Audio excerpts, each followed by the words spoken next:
Venimos de Ucrania, de una tierra que se negó a desaparecer. Pero si allí vimos el fuego de la independencia, hoy viajamos a Minsk, con la mente.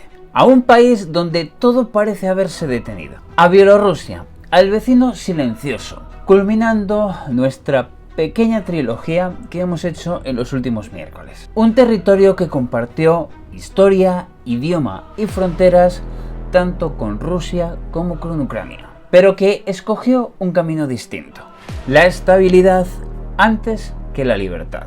Pero sin embargo, detrás de esa calma aparente, late una historia de ambición, dependencia y resistencia pagada.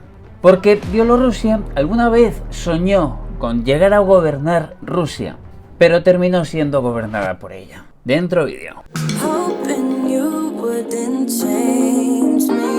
Como sus vecinos, Bielorrusia nació de la llamada Rus de Kiev. Su territorio formó parte de la misma raíz eslava que Rusia y Ucrania, pero pronto cayó bajo otra influencia, la del Gran Ducado de Lituania, y más tarde cayó dentro del Imperio Lituano-Polaco. Durante esos siglos, Bielorrusia vivió entre dos mundos. Por un lado, el ortodoxo oriental y el católico occidental. Una mezcla cultural que los convirtió en un pueblo de frontera, acostumbrado a adaptarse, pero también a perder autonomía. En el siglo XVIII, con las particiones de Polonia, Rusia se hizo finalmente con el territorio. Y desde entonces el país quedó atrapado en un limbo. Demasiado ruso para Europa, pero demasiado europeo para Rusia. Durante el siglo XIX, Rusia aplicó la misma política que en Ucrania. Es decir, trataba de rusificarlo todo. Se prohibió la enseñanza del idioma bielorruso. Se censuraron libros. Y se impuso la idea de que los bielorrusos no eran más que rusos occidentales. El objetivo era claro: borrar la diferencia. Y durante décadas funcionó. La cultura bielorrusa sobrevivió en los pueblos, en la poesía e incluso en la música, pero nunca logró convertirse en un proyecto político. Tras la revolución de 1917, Bielorrusia tuvo un pequeño momento de independencia. La República Popular Bielorrusa nació en 1918, pero duró apenas unos meses antes de ser aplastada por el Ejército Rojo. La bandera blanca y roja fue prohibida, pero nunca olvidada, y hoy en día es un símbolo de resistencia. Bielorrusia, donde la Unión Soviética fue el alumno modelo, obediente, disciplinada y leal.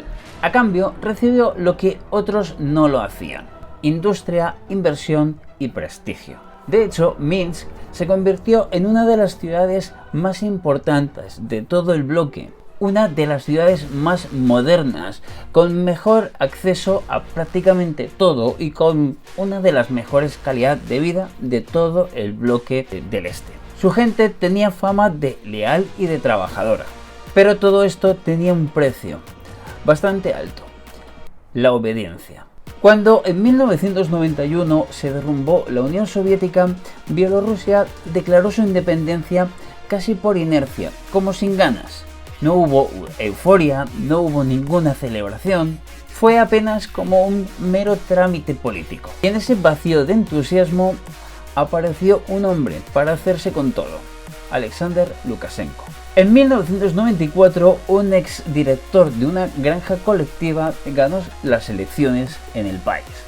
Era Alexander Lukashenko. Lo hizo en 1994 con la promesa de que él llevaría la estabilidad. Y lo hizo, pero a su manera. Restauró símbolos soviéticos, volvió al viejo escudo y concentró todo el poder en sus manos. Con esto, Bielorrusia se convirtió como en una especie de isla soviética en pleno siglo XXI. Durante años la fórmula funcionó.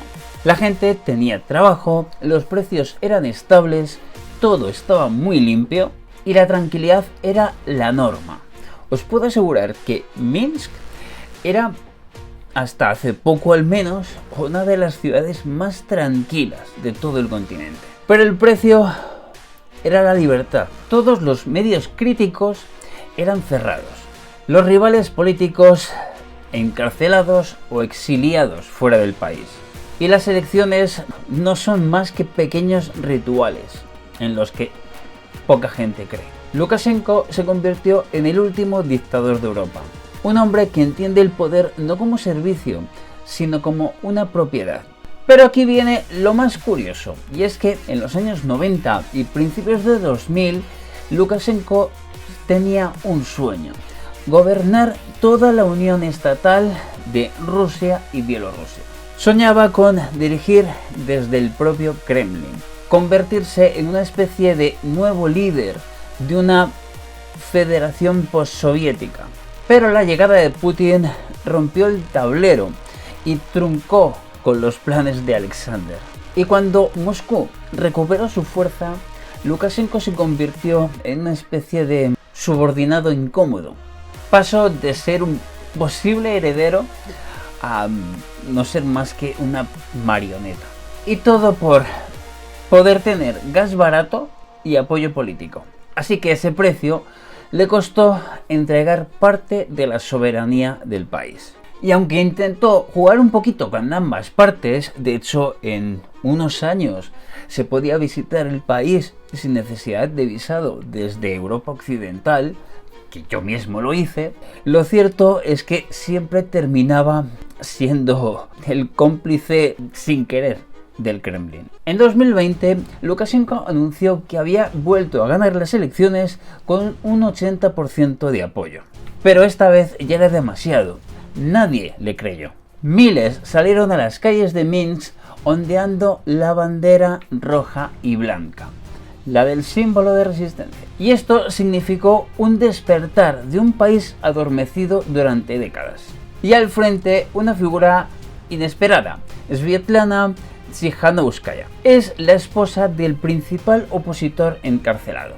Una maestra sin recursos, sin partido, convertida en figura, en todo un símbolo por un pueblo que seguía cansado y aburrido, cansado de tener miedo, de vivir bajo la tutela constante. Durante semanas el país se llenó de protestas, todas pacíficas, pero el régimen respondió, y respondió de la peor manera, con violencia.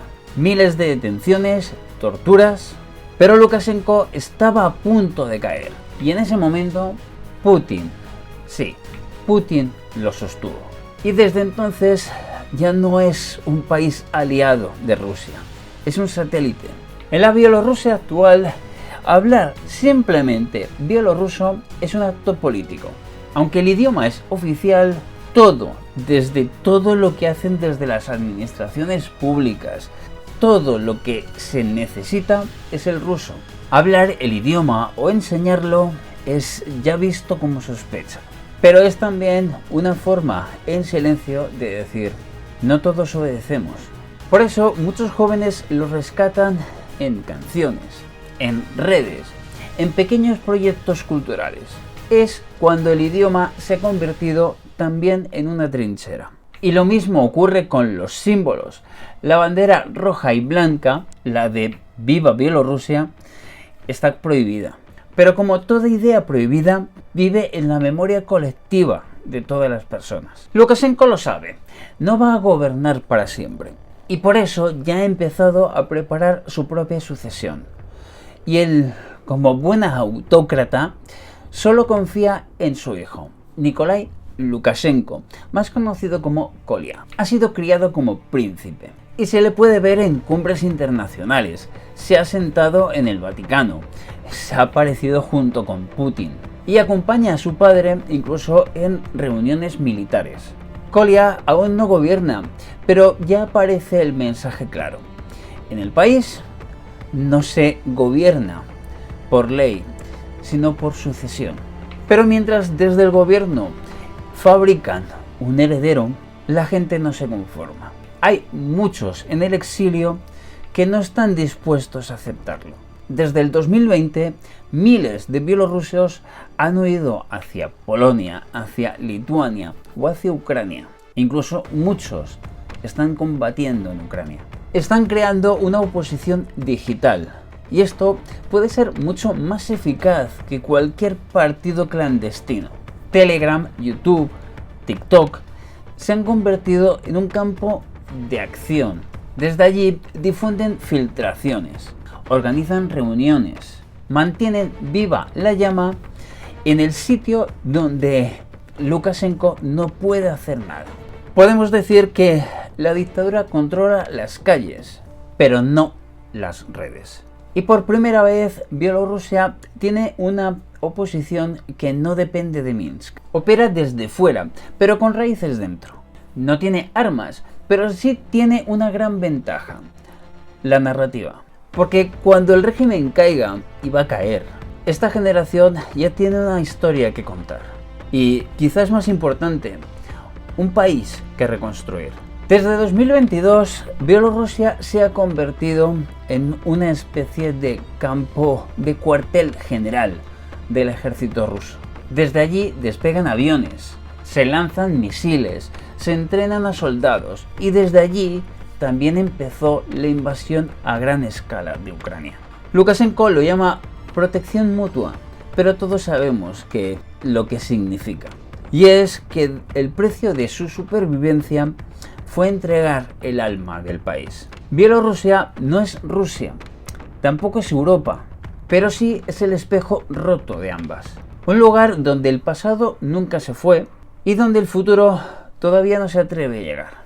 Pero incluso allí, en los cafés donde se susurra, en los jóvenes que transmiten desde el exilio, en las madres que esconden banderas prohibidas, todavía late la esperanza de un país normal. Porque la historia nos demuestra que nada es eterno. Ni los imperios, ni los dictadores, ni el silencio. Cerramos aquí la trilogía sobre Rusia, Ucrania y Bielorrusia. 3 países unidos por la historia, pero separados por la libertad. 3 países, 3 destinos. Rusia, donde el poder nunca se jubila. Ucrania, donde la libertad se defiende con sangre. Y Bielorrusia, donde el tiempo apenas se atreve a avanzar. 3 países que nacieron del mismo origen, pero cada uno eligió o le impusieron un distinto destino. Y tal vez por eso, entender a uno sin los otros es imposible. Si has llegado hasta aquí, te invito a ver los 2 capítulos anteriores de esta trilogía, que te los voy a dejar abajo, en la caja de comentarios, en la caja de descripción. Porque solo cuando veas las 3 historias juntas, vas a empezar a entender todo. La de una región con un alma especial, pero que sigue buscando quién es. Esto fue Entre Fronteras, los hijos del Este. Nos vemos dentro de muy poco. Adiós.